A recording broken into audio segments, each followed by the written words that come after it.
Some betrayals cut deeper than family, and some come dressed in a suit and tie, with a fake smile plastered across their face.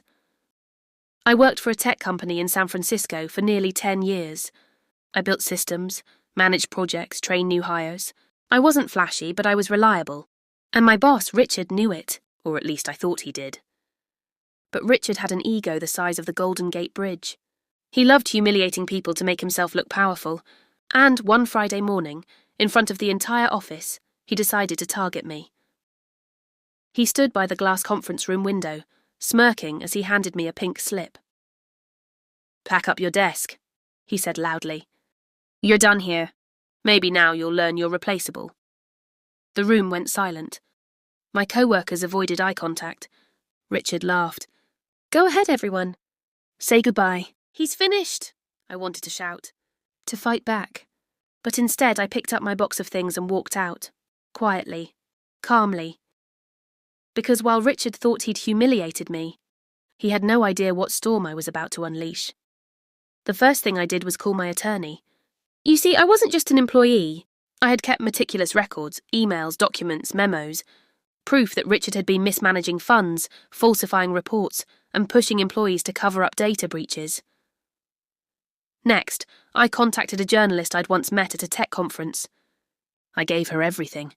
The secret emails, the doctored financials, the whistleblower material that could bring down the entire company. She listened, took notes and said, "This is bigger than you think."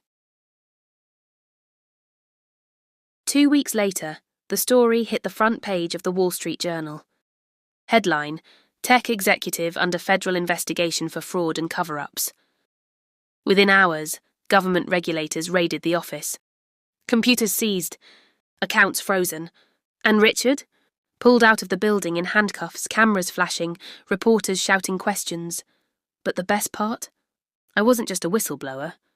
With my evidence, I secured full legal protection and a financial reward for exposing corporate fraud.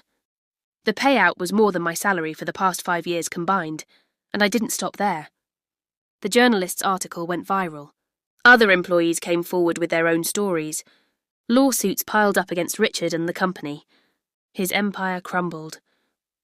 Meanwhile, I was offered a new position at a competitor, not as an employee, but as a consultant. My expertise, my integrity, and my story made me valuable. I was respected, trusted, paid more than ever. And Richard? He's facing prison time. His reputation, gone. His career, ashes. But here's what people often forget. Revenge doesn't always come from rage. Sometimes it comes from patience, from keeping receipts, from knowing when to strike. So if someone humiliates you, don't waste your breath shouting in the moment. Walk away, gather your proof, and then dismantle them with facts so sharp they cut deeper than any insult ever could, because the loudest revenge is silence followed by thunder. If this story lit a spark in you, don't just watch. Subscribe now for more real stories of betrayal, brutal justice, and elegant comebacks. Stay sharp.